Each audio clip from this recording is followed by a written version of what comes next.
पैगाम रमज़ान में एक बार फिर से आपको खुशामदीद कहते हैं। रमज़ान मुबारक जो कि मदद और एहसास का महीना है, और इस बाबरकत महीने में जहां अल्लाह से खुसूसी ताल्लुक पैदा होता है, तो इसी तरह मखलूक खुदा से भी एहसास के रिश्ते में मजीद मजबूती आती है। उम्मत वेलफेयर फाउंडेशन भी बेघर अफराद का सहारा बन रही है ऐसे में, और इनको शेल्टर फ्राहम करते हुए उनको माशरे में करामत अफराद बनाने में इनका अहम किरदार है। और यही वजह है कि इस इदारे में यतीम और बेसहारा बच्चों, बच्चियों और ख़वातीन को शेल्टर फ्राहम किया जाता है। बिल्कुल ऐसे ही है। हमारे साथ इस वक्त स्टूडियोज़ में बानिया चेयरमैन डॉक्टर खुर्रम रशीद साहब मौजूद हैं, उनसे इस हवाले से मज़ीद बात करेंगे। डॉक्टर साहब बहुत शुक्रिया आपके वक्त के लिए। कुछ चीज़ें हमने अपने नाज़रीन को बताई हैं, कुछ मैं चाहूँगा आप ज़रूर बताएँ।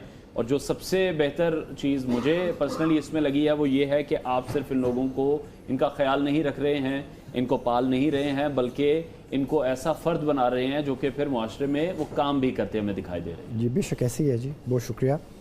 एक्चुअली जो एहसास है असल वहाँ से शुरू होता है कि एहसास आए कैसे, और एहसास ना होने की वजह से हर तरफ जो है वो फुकदान है। और मैं अक्सर जो कहता हूँ कि तलीम व तरबियत का जो फ़र्क है उसमें भी एहसास बहुत ज़रूरी है, और ये अल्लाह की तौफ़ीक़ात से ही मुमकिन होता है। और इस वक्त अल्हम्दुलिल्लाह कि उम्मत फाउंडेशन में बच्चे, बूढ़े, सारे एक फैमिली की तरह जो है ना अफराद, उनको इस तरह एक कंफर्टेबल जोन में हम रखा हुआ है कि एक कूड़े के अंदर से आप एक बंदे को लेके आ रहे हैं, उसे कीड़े पड़े हुए हैं, विद इन फ्यू डेज़ वही बंदा एक खूबसूरत सोसाइटी का हिस्सा बन के उसी सोसाइटी में काम कर रहा है। ये अल्लाह की बड़ी ब्लेसिंग है, और अल्लाह का शुक्र अदा करते हैं कि अल्लाह ताला ने ये तौफीक अता फरमाई है।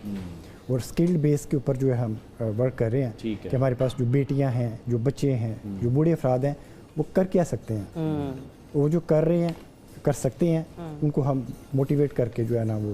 डॉक्टर खुर्रम साहब कुछ बताइएगा हमें कि किस किस्म के स्किल्स जो हैं वो इन बच्चियों को आप सिखा रहे हैं, और अब तक ये लोग क्या कुछ कर रहे हैं इस सोसाइटी में? अब बेटियों के हवाले से ज़्यादा है ये टेलरिंग का जो है, सिलाई का उन्हें जो है वो सिखा रहे हैं। जो सीख जाती हैं थरपारकर के अंदर सईदा फातिमा ज़ोहरा के नाम से मेरा सिलाई सेंटर है। अच्छा। और उधर जो बेटियाँ सीखती हैं वो उधर ही कपड़े सिलाई करके उधर ही हम डिस्ट्रीब्यूट करते हैं बच्चों को जो। और अब यही सिलसिला जो है वो हर शहर में हम बना रहे हैं, और जितनी बेवा बहनें हैं, बेटियां हैं, वो सीख के जो है वो आगे बढ़ काम करी। ठीक है। अच्छा शाह साहब आपका भी मैं कमेंट इसमें चाहूँगा, अभी बताइएगा। जैसे बहुत सी NGOs हैं या बहुत से ऐसे लोग हैं जिनकी कोशिश होती है कि लोगों को रोज़ खाना खिलाया जाए, जो कि बिल्कुल बुरी बात नहीं है, बहुत अच्छी बात है।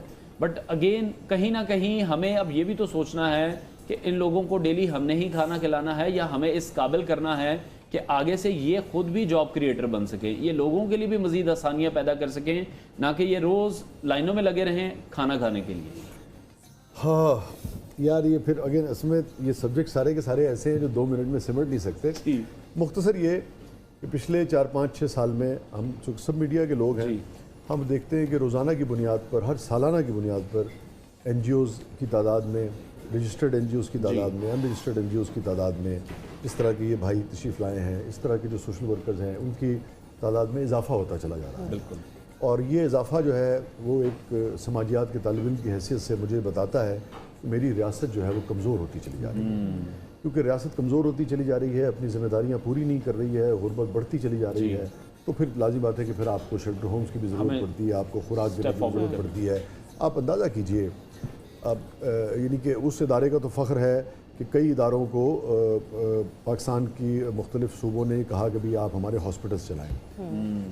आई एम सॉरी बट तुफ़ है हमारी मैनेजमेंट पे जो लोग हुकूमत चला रहे होते हैं कि वो अपने इदारे जो हैं, वो इदारे जो सरकार को चलाने चाहिए, मतलब वो तो नफ़ा बख्श इदारे थोड़ी हैं, क्योंकि जिनको आप प्राइवेटाइज कर देंगे, ठीक है ना, वो इदारे आपसे नहीं चल रहे और आप मुख्तलिफ इदारों को दे रहे हैं जो कि आप हमारा चला दें, कोई इंडस को दे रहे हैं, कोई क़ुव्वत को दे रहे हैं, कोई फलाना को दे रहे हैं, और वो अच्छे चला रहे हैं, भाई बहुत अच्छी बात।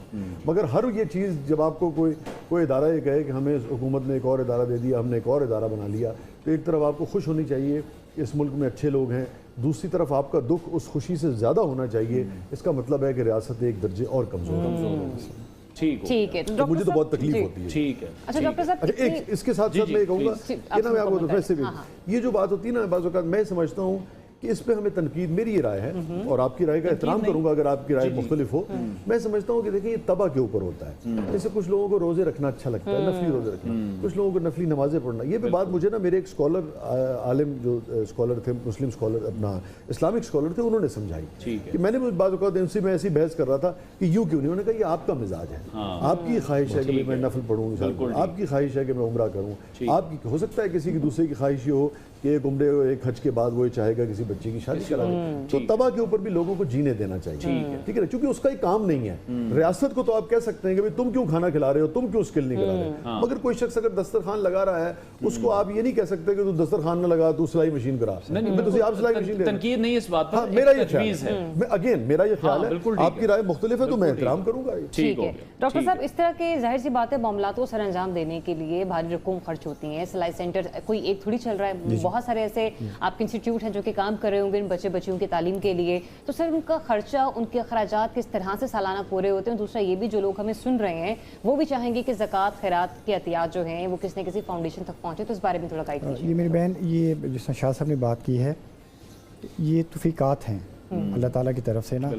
اور جب اللہ ہی آپ کو ایک ٹریک دیں گے اور آپ کی جو سوچ کا زاویہ ہے اس طرف خود بخود جانا شروع ہو جائے گا کہ آپ نے کھانا کھلانا ہے، آپ نے اسکل بیس کام کرنا ہے، آپ نے کسی کا ہاتھ پکڑ کے سڑک پار کرنی ہے، آپ نے کیا کرنا ہے. اور یہ میں سمجھتا ہوں بلیسنگ ہے اور یہ اللہ کی توفیق کے بغیر ممکن ہے ہی نہیں. اور ابھی جو ریاست کی بات کر رہے تھے، ابھی دیکھیں اب تک میں کوئی 700-800 بندوں کی تدفین کر چکا ہوں، ان نون ڈیڈ باڈیز کی جو ہے، ٹھیک ہے. یہ ریاست کی ذمہ داری ہے. لیکن اگر ہم وہ ڈیڈ باڈی ریسیو نہ کریں تو آپ سوچیں کہ اس کے ساتھ کیا کریں گے. صرف یہ آپ سوچیں.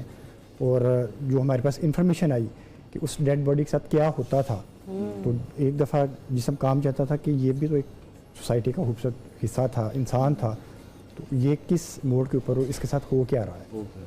جی پوری دیکھنا جو باعزت قومیں ہوتی ہیں وہ اپنے جو لوگ ان سے رخصت ہوتے ہیں انہیں عزت کے ساتھ رخصت کرتی ہیں. ان کی ڈیڈ باڈی کی تکریم جو ہے وہ بھی یہ ثابت کرتی ہے کہ قوم جو ہے وہ کتنی سینسٹیو ہے اس حوالے سے. شاہ صاحب پہلے مختلف قبرستانوں میں تدفین کرتا تھا، ادھر ایک بڑی دل کو تکلیف ہونے نا ایک سوال کرنا، جی یہ بٹ صاحب نے، اے چوئے صاحب نے، اے ملک صاحب نے، یہ کون ہے؟